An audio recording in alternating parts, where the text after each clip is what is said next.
আজকে মাটির চুলায় রান্না করলাম শোল মাছের তরকারি। তো আসসালামু আলাইকুম, সবাই কেমন আছেন?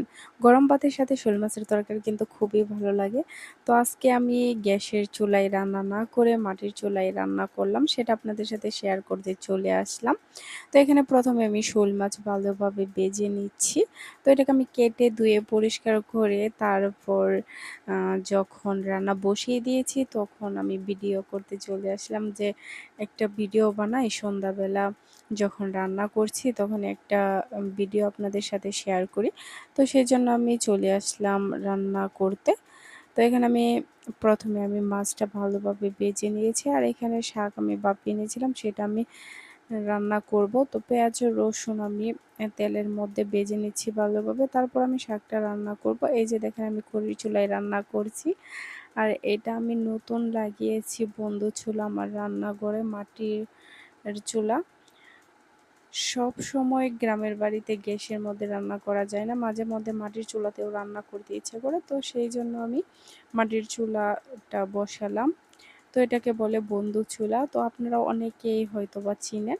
তো এখানে আমি শোল মাছ রান্না করার জন্য প্রথমে আমি পেঁয়াজ রসুন কেটে নিয়েছি, তারপর এটাকে আমি তেলের মধ্যে ভালোভাবে ভেজে নেব।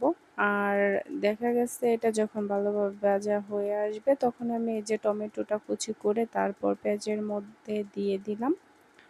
তারপরে একটু পানি দিয়ে ভালোভাবে আমি মশলাটা কষিয়ে নেব। এই যে দেখেন আমি গুঁড়া মশলা দিয়ে দিলাম, জিরার গুঁড়া, তারপর লবণ, হলুদ, মরিচ গুঁড়ো সব কিছু একসাথে আমি দিয়ে দিয়েছি। তারপর মশলাটাকে আমি ভালোভাবে কষিয়ে নেব। তো আমার কিন্তু রান্না করতে করতে একদম রাত হয়ে যায়, তো রাতের বেলায় আমি রান্না করতে আসছি। এই যে দেখেন আমি তারপর ভালোভাবে মশলাটা কষানোর জন্য ঢাকনা দিয়ে ঢেকে দিয়েছি। দেখেন মশলাটা কিন্তু ভালোভাবে কষানো হয়ে গেছে। আর এখানে আমি আলু কুচি করে ভালোভাবে পরিষ্কার করে ধুয়ে তারপর এই কষানো মশলার মধ্যে দিয়ে দিলাম। তারপর আমি একটু নেড়ে চেড়ে সুন্দরভাবে আবারও কষিয়ে নেব। আর জানেন তো গ্রামের বাড়িতে প্রায় মানুষই কিন্তু মাটির চুলাতে রান্না করে, এটার স্বাদই কিন্তু অন্যরকম। যারা মাটির চুলাতে রান্না করে খান তারা তো জানেনই।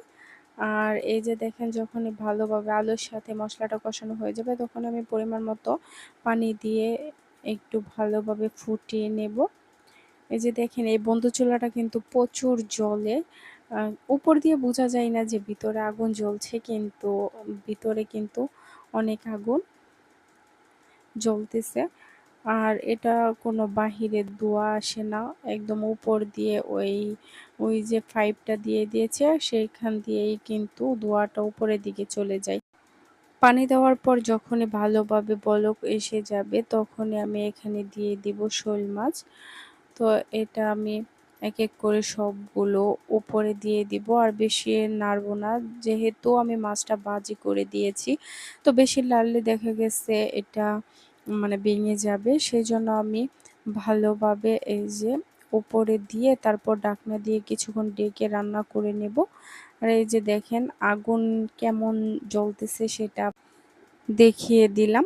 তো এভাবে কিছুক্ষণ রান্না করার পর আমি আবারও ঢাকনা খুলে এখানে আমি কাঁচা মরিচ মাঝ বরাবর কেটে তারপর এখানে আমি উপর দিয়ে ছড়িয়ে দেব, আর হালকা একটু নেড়ে দেব। তারপর ঢাকনা দিয়ে ঢেকে রাখার পর এই যে দেখেন আমি কত সুন্দর করে রান্না করে ফেলেছি। তো দেখেন, দেখলেই বোঝা যাচ্ছে কত সুন্দর হয়েছে। এটা কিন্তু খেতেও খুবই মজা হয়েছে। এই যে দেখেন প্রথমে যে ভাতটুকু দিয়েছিলাম এই ভাতে নাকি হবে না, সেই জন্য আবারও ভাত দিয়ে দিলাম। তারপর আমি এখানে শাক ভাজি আর এই যে মাছের তরকারি দিয়ে দিলাম, আর এখানে আমার হাজব্যান্ড খেতে বসে গেছে। তো গরম গরম ভাতের সাথে এরকম মাছের ঝোল আর শাক ভাজি দিয়ে ভাত খেতে কিন্তু খুবই ভালো লাগে। তো আপনাদের কাদের কাদের কাছে শোল মাছ খুবই ভালো লাগে অবশ্যই কমেন্ট করে জানাবেন। আর আশা করি আপনারা বাড়িতে এভাবে রান্না করে খাবেন। তো সবাই ভালো থাকবেন, সুস্থ থাকবেন।